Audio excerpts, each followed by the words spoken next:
गुज़िश्ता 3 दिनों से मूसी रिवर सर्वे और मार्किंग के सिलसिले में रंगारेड्डी ज़िला कलेक्टर शशांका ने राजेंद्र नगर तहसीलदार के दफ्तर में एक मीडिया कॉन्फ्रेंस मुनक्किद की।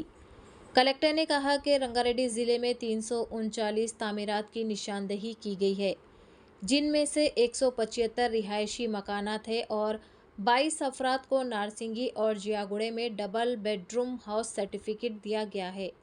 उन्होंने वादा किया कि 1 किलोमीटर के दायरे में डबल बेडरूम वाले मकानात दिए जाएंगे अगर वो अपनी मर्जी से खाली कर देंगे। इसी तरह की मज़ीद ताज़ा तरीन खबरों को देखने के लिए चैनल को लाइक करें, शेयर करें और फॉलो ज़रूर कर लें। మనకు దాదాపు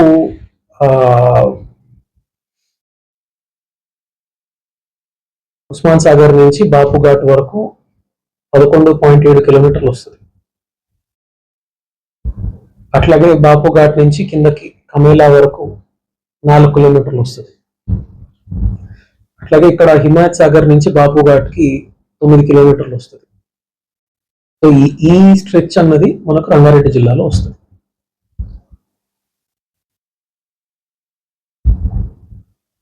కాబట్టి మీ ద్వారా మళ్ళొకసారి కోరేది,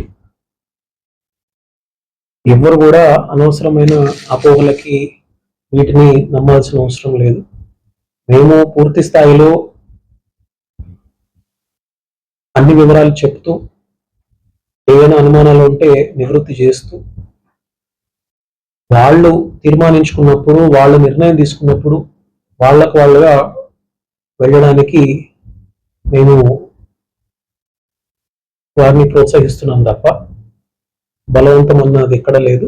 వాళ్ళు వెళ్ళిన దానికి షిఫ్టింగ్ కి కూడా మేము ఆ షిఫ్టింగ్ అయ్యే ఖర్చులు కూడా ఏర్పాటు చేస్తున్నాం. మనము ఒకవేళ పొరపాటున వాళ్ళు ఏర్పాటు చేసుకుంటారో లేదు అని చెప్పేసి బండి పెట్టినా అది ఇంకో రకమైన బలవంతంగా చూసే అవకాశం ఉంటదేమో అని చెప్పేసి అట్లా కూడా వద్దని చెప్తున్నాం. వాళ్ళు అయిన తర్వాత ఖర్చులు మేము పెట్టే విధంగా ఏర్పాటు చేయడం జరిగింది.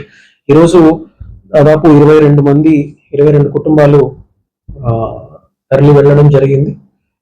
ఒక 15 వరకు జియాగూడలోకి వెళ్ళారు, 7 వరకు నార్సింగిలోకి వెళ్ళడం జరిగింది. రేపు కూడా కొద్దిమంది వెళ్ళడానికి ముందరకు వస్తూ ఉన్నారు. మీ అందరి సహకారం కూడా ఉండాలని చెప్పేసి కోరుకుంటూ, మీ ద్వారా ముఖ్యంగా కోరేది, లేనిపోని అనుమానాలని, సందేహాల్ని, రూమర్స్ని, నిరాధారమైన అంశాలని ఎక్కువ ప్రచారంలోకి రాకుండా చూడాలని మాత్రమే మేము మిమ్మల్ని కోరుతాము. మీ వైపు ఏదన్నా ఉంటే ఆ విషయాలు వచ్చిన ఇందాక కూడా మాట్లాడినాం. అది మేము వెరిఫై చేసుకుంటా ఉన్నాము. ఎట్లా అంటే ఇప్పుడు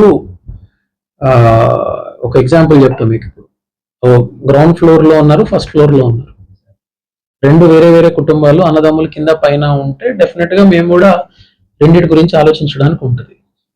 అట్లా కాకుండా కింద ఓనర్ ఉంటాడు, పైన టెనెంట్ ఉన్నాడు అనుకోండి, ఇప్పుడు టెనెంట్ కి అయితే ఇంకోటి ఇవ్వడం